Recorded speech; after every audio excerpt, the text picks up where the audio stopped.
ಬೆಂಗಳೂರಿನಲ್ಲಿ ಬಾಡಿಗೆ ಮನೆ ಸಿಗೋದೇ ಕಷ್ಟ ಅಂತ ಇದ್ರು. ಬಟ್ ಈಗ ಸಿಗೋ ಬಾಡಿಗೆ ಮನೆಗೆ ಹೋಗೋದು ಹೇಗೆ ಅನ್ನುವ ಪ್ರಶ್ನೆ ಕಾಡುತ್ತೆ. ಕಾರಣ ಏನಪ್ಪಾ ಅಂತ ಹೇಳಿದ್ರೆ, ಬಾಡಿಗೆ ಅಂದ್ರೆ ಆ ಮನೆಯ ಓನರ್ ಏನಿರ್ತಾರೆ, ಹೇಗಿರ್ತಾರೋ, ಯಾರು, ಅವ್ರ ಹಿಂದೆ ಏನು ಮುಂದೆ ಏನು ಕೂಡ ಗೊತ್ತಾಗ್ತಲ್ಲ ನಮ್ಗೆ.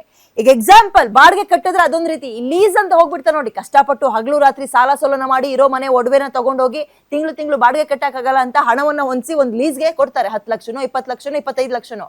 ಬಟ್ ಓನರ್ ಯಾರೋ ಆಗಿರ್ತಾರೆ, ಇಲ್ಲಾಂದ್ರೆ ಓನರ್ ಕಳ್ಳಾಟವನ್ನ ಆಡ್ತಿರ್ತಾರೆ. ಇಂಥದ್ದು ಹಲವಾರು ಪ್ರಕರಣಗಳು ಬೆಂಗಳೂರಲ್ಲಿ ಇತ್ತೀಚೆಗೆ ಕಾಣಿಸ್ತಾ ಇದೆ. ಸೊ ಇವೆಲ್ಲವೂ ಆಗ್ತಿದ್ದಂಗೆ ಏನನ್ಸುತ್ತೆ ಹೇಳಿ, ಮನೆಯಲ್ಲಿ ಅಂದ್ರೆ ಬೆಂಗಳೂರಿನಲ್ಲಿ ಬಾಡಿಗೆ ಮನೆ ಹುಡ್ಕೋದು ಹೇಗಪ್ಪ, ಲೀಸಿಗೆ ಹೋಗೋದು ಹೇಗಪ್ಪ, ಲೀಸಿಗೆ ಹೋಗ್ತೀವಿ ಅಂದ್ರೆ ಯಾವ ನಂಬಿಕೆ ಮೇಲೆ ಅಷ್ಟು ಲಕ್ಷ ದುಡ್ಡನ್ನ ಕೊಡೋಣ? ಕಷ್ಟಪಟ್ಟು ಸಾಲ ಸೋಲ ಮಾಡಿ ಕೂಡಿಟ್ಟಿರ್ತೀವಿ, ಒಂದೊಂದು ರೂಪಾಯಿನೂ ಕೂಡಿಟ್ಟಿರ್ತೀವಿ, ಲೀಸ್ಗೆ ಹೇಗೆ ಹೋಗೋಣ ಅಂತ ಪ್ರಶ್ನೆ ಕಾಡುತ್ತೆ. ಕಾರಣ ಇದೊಂದು ಒಂದು ಉದಾಹರಣೆ ಹೇಳ್ಬಿಡ್ತೀವಿ ಕೇಳಿ, ಏನಾಗಿದೆ ಇಲ್ಲಿ ಅಂತ.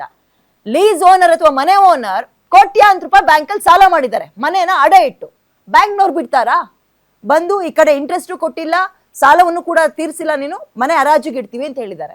ಆ ಪುಣ್ಯಾತ್ಮ ಏನ್ ಮಾಡಿದ್ದಾನೆ, 17 ಮನೆನ, ಒಂದು ಅಪಾರ್ಟ್ಮೆಂಟ್ ಅಲ್ಲಿ 17 ಫ್ಲಾಟ್ಗಳನ್ನ ಲೀಸಿಗೆ ಕೊಟ್ಟಿದ್ದಾರೆ. ಲೀಸಲ್ಲಿ ಇದ್ದಂಥವ್ರಿಗೆ 1 ರೂಪಾಯಿ ಸುಳಿವೂ ಇಲ್ಲ ಏನಾಗ್ತಾ ಇದೆ ಅಂತ. ಈಗ ಏಕಾಏಕಿ ಬ್ಯಾಂಕ್ನವ್ರು ಬಂದು ನೋಟಿಸ್ ಅಂಟಿಸಿದ್ದಾರೆ, ಇನ್ನು 2-3 ದಿನದಲ್ಲಿ ನೀವು ಮನೆ ಖಾಲಿ ಮಾಡ್ಬೇಕು ಅಂತಾರೆ. ಹಾಗಾದ್ರೆ ಲಕ್ಷಾಂತರ ರೂಪಾಯಿ ಹಣವನ್ನ ಲೀಸಿಗೆ ಇಟ್ಟು ಮನೇಲಿ ಇದ್ದಂಥವ್ರ ಕತೆ ಏನು? ಎಲ್ಲಿಗೆ ಹೋಗ್ಬೇಕು ಹಾಗಾದ್ರೆ? ಇಂತಹ ಪ್ರಕರಣಗಳನ್ನ ಭೇದಿಸೋದು ಹೇಗೆ, ಟ್ಯಾಕಲ್ ಮಾಡೋದು ಹೇಗೆ? ಬೆಂಗಳೂರಿನಲ್ಲಿ ಬಹಳ ಜೋಪಾನವಾಗಿ ಮನೆಗಳನ್ನ ಬಾಡಿಗೆಗೆ ಅಥವಾ ಲೀಸಿಗೆ ಹುಡ್ಕೋದು ಹೇಗೆ? ಬಹಳ ಟಾಸ್ಕ್ ಆಗ್ತಿದೆ, ದೊಡ್ಡ ಚಾಲೆಂಜಿಂಗ್ ಆಗಿದೆ. ಇದಕ್ಕೆ ಸಂಬಂಧಪಟ್ಟಂತೆ ಚರ್ಚೆಯನ್ನ ಮಾಡ್ತಾ ಹೋಗೋಣ. ಇದೇ ಹೊತ್ತಿನ ವಿಶೇಷ, ಓನರ್ಗೆ ಆಟ, ಲೀಸ್ದಾರರಿಗೆ ಪ್ರಾಣ ಸಂಕಟ.